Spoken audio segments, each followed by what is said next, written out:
So this is David, also known as Brother Bear, about to give instructions on how to prep the base for the bear. Correct. Okay, so this is your carving, say this is your base. This would be your base, just like that. Underground, you want to bury a bucket, at least a 5-gallon bucket, halfway or a full one, all depends how far you can get down. But that'll be your center point of gravity. So you put the bucket in and you get it prepped. Once this is in, to put the base on top of it, right? What you want to do is, before you put the base on, you fill it up with concrete, dry. Dry concrete, just pour the bag right in there. Right. Fill it all the way to the top. Right. And you can even go over a little bit. You can either put a paver down and concrete the paver into it, and what would happen is that paver is going to stick to that bucket with that concrete, and it's not going to sink because it's got that center point of gravity. So then you just bury this bucket, fill it with the concrete. You can put a paver on it, and that'll seal it, and that'll do it. Now, what exactly is this? This is the carvings. This would be like the bear. Okay, I got you. I got you. So now when you put the paver down, then the bear, all you do is put silicone around the edge, and that'll keep the water from getting in there. Okay. Which is the best. One big, huge rock paver. Put the bucket underneath, concrete it all in, make sure it's stable. Anybody that knows how to do concrete would understand all that.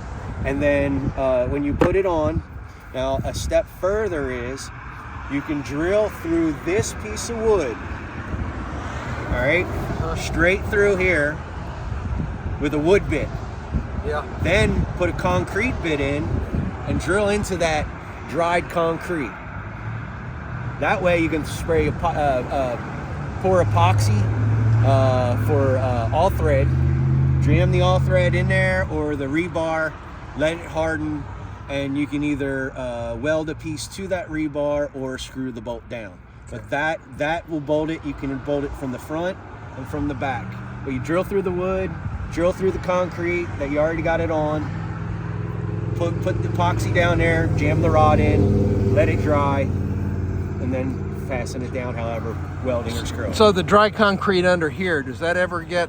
Yeah, okay, so... What happens? Does it the humidity that automatically solidifies that eventually? Yeah, I forgot one thing. When you put the dry in there, when you go pour it right before you put the top on, you spray it with water and put water in it because it's called a dry pour. Now you can mix the stuff up, pour it in there, do that too. That's the two different ways. Either dry pour, put it in there, get everything set, and then put water on it, and it'll soak in the ground, and sooner or later it'll harden. Well, that's just for the ground. Now if you put it on the stump, what you're going to do is the same thing. You're going to put it on the stump. You're going to drill through here with a decent sized bit that the same size that your rod is. Before you go on that, you're saying I don't do it. Just put it right onto the stump. Don't drill in concrete or yeah, that's just if you're putting it in the ground. If you do that, this is for when you put it on the base, on the log. Then you can drill your rod hole here, then with a smaller bit into the stump and drive that bolt all the way down in. And you can come in, put one here, one on the other side, one here. You can also do countersink right here and drive it in and then patch it. Big ollies, big bolts, drive it in, but you want to pre-drill so you don't crack anything. Right. And then once it's on there and you're ready to seal, what I suggest is putting a bead of not silicone but polyurethane caulk. Okay. Polyurethane caulk, and then seal this with the spar urethane, this with the spar urethane, and the log with the spar urethane. As long as it don't have bark. If it has bark, you gotta wait till the bark falls off, and then just clean it and then put spar on it. But that's basically it. Seal that just keeps the water from going down in there. Right. But yeah, big ollies right through, whether the side or the top, and then of course if you put it in the ground, you put the bucket on a paver. Yeah.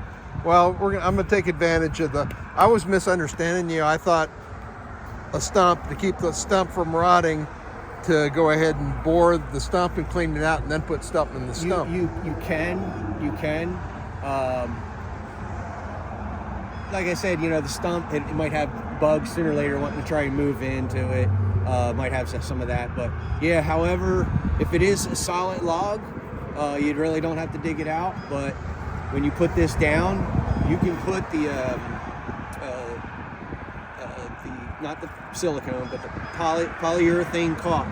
You can smear that on and jam this guy right on top of that way. It kind of glues it to him too. Yeah. Then put the That's not a bolts bad down. idea. And that'll stop anything from going through. One of the stumps, the one that I wanted to put him on, and I still may if the stump was starting to rot a little bit. Yeah. And So I cleared off and then polyurethane it, you say? yes, spar urethane. Spar urethane. Yeah, that's exterior. Okay. Now, one grade up from that is 2-part marine grade epoxy, where you mix it up, and it's really thick. Kind of use a glove or whatever to put it on. But if you got a rotten spot, just go ahead and throw that on, let that dry, and then you can always put spar right on top of it again. Okay. And if it looks a weird color, you just spray a little brown and black on it, or green, match the rest of it. But Gotcha. yeah, and as spar urethane, at least once a year, put it on nice and thick, except for where he's painted. But where he's painted? Where he's painted, you just brush it on thin layer. If you get a drip, wait till it dries, peel it off, and then put another spot on there. But this, it'll suck it up for at least a year, and then after that, wherever it's shiny, that's what it'll all look like sooner or later. Well, the annual wouldn't work because it's right in the middle of winter. So I'm starting spring. I'll put it on my calendar to make it an annual. Yeah. And if you have it,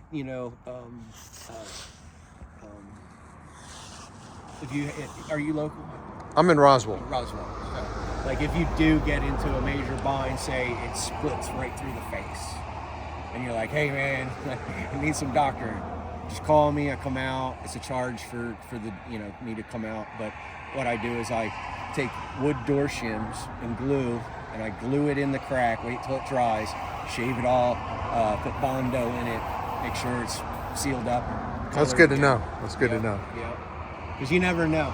I like when they crack anywhere but here. Yeah. It's hard to well, this one's already cracking right here. Yeah. See, what the heart of the tree is the center. And what happens is it's still alive and it wants to go back and forth and back and forth. So we let it sit in the sun, let it do its thing, and then we come back and then freshen it up. Gotcha. Well, Loaded. the bear is loaded, and we gotta do I need to strap him in, Yep. and then we're good to go. He's on the road. Thanks. Till next time. Appreciate it, Brother Bear. Yep. Getting old bear off the trailer. All right. He's in the center right now. You want to push him to whichever side you can. Put a bunch of boards down, plywood, something slick, and then put him on the plywood. Tie him to a tree and slowly pull out until he gets to the end of the gate, and then stand him up. Awesome. Thanks. Yep.